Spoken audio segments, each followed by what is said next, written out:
Okay lang ako. Hindi mo naman ako nabuldol eh. Ayokong makialam pero parang bigat-bigat ng dinadala mo. Lumalalim ng gabi. Baka hinahanap ka na ng nanay mo. Wala po ba kayong kamag-anak na pwede kong tawagan? Para may kasama po kayo. Patay na silang lahat! Corona lang yung meron ka. Pero hindi pa tapos ang laban. Para sabihin mo, ikaw na yung nanalo. Hindi ako natatakot sa'yo. Your threats are meaningless to me.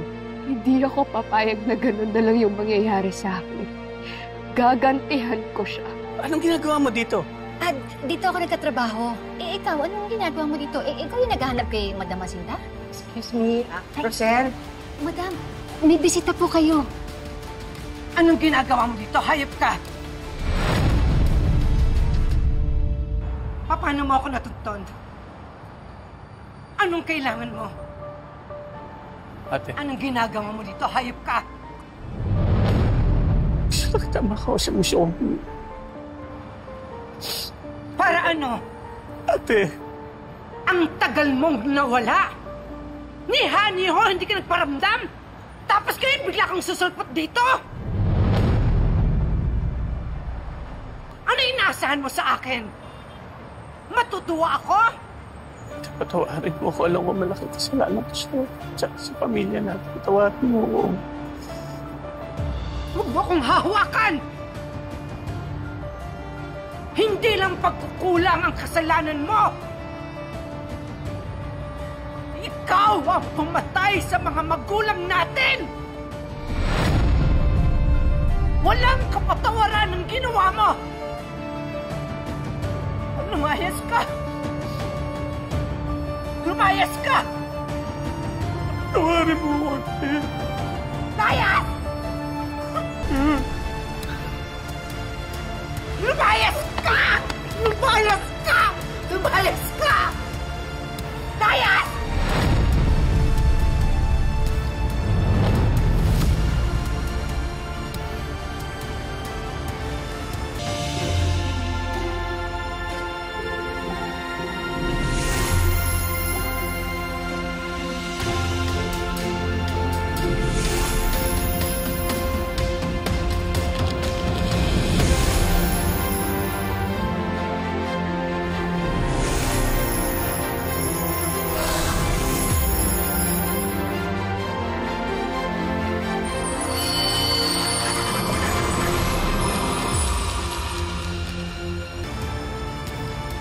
Ano?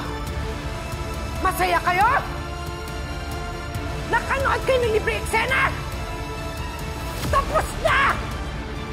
Bumalik kayo sa trabaho niyo! Balik! Mga chismosa! Mind your own business! Mga lintik kayo!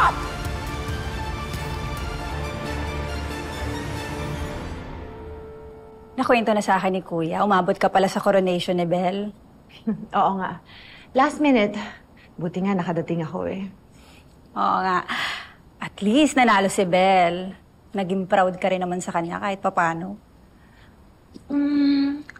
Well, hindi naman yun yung eksaktong dahilan kung bakit ako natuwa at sumunod nung gabi na yon. It's more of nakakita ko ng opportunity for our business to grow. Really? Hindi ko papabayaan ang kumpanya.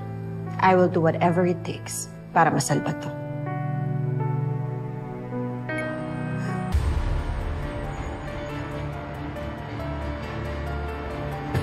Ikaw!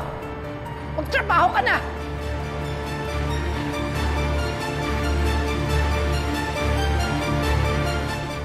Uy, Tali, dala ko na pala yung contribution ko for this month's donation drive. Oh, thank you so much, babe. Naku naman, you don't have to. Pero this is super-duper helpful sa Dalisay Foundation. Always happy to help.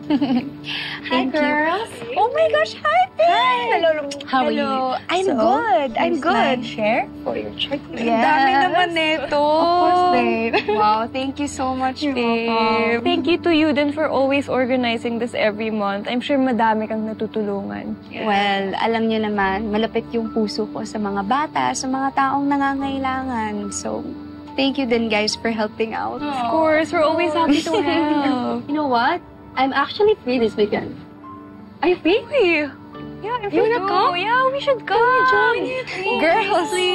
Girls, chill. You know what I always believe in, right? Good charity always remains anonymous. So we don't even have to go there para magpakilala pa o magpakita, diba? Exactly, you have a point. Exactly. We don't have to post on social media gaya nung iba. Hindi naman tayo clout chasers.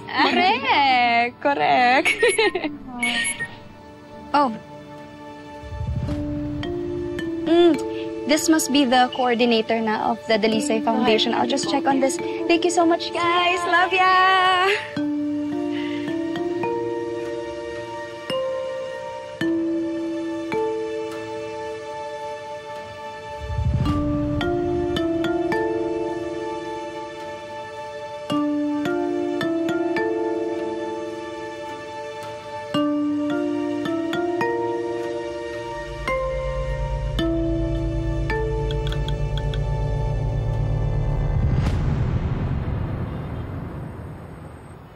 Salamat po.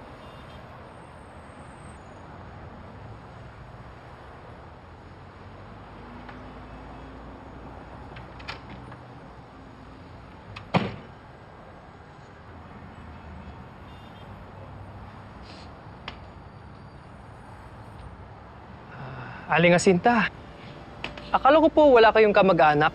Sino nagbigay sa'yo ng karapatan para tanungin ako? Sorry po. Na-curious lang ako. Kasi tinawag kang ate nung lalaki. May kapatid ba kayo? Isang tanong mo pa? Ihahagis ko tong baso sa mukha mo! Sorry na po. Sobra naman po kayo. Kakagaan nyo lang ng ospital, baka ma-high blood ulit kayo. Wala siyang kwentang kapatid. Mabuti ngang namatay na lang sana siya.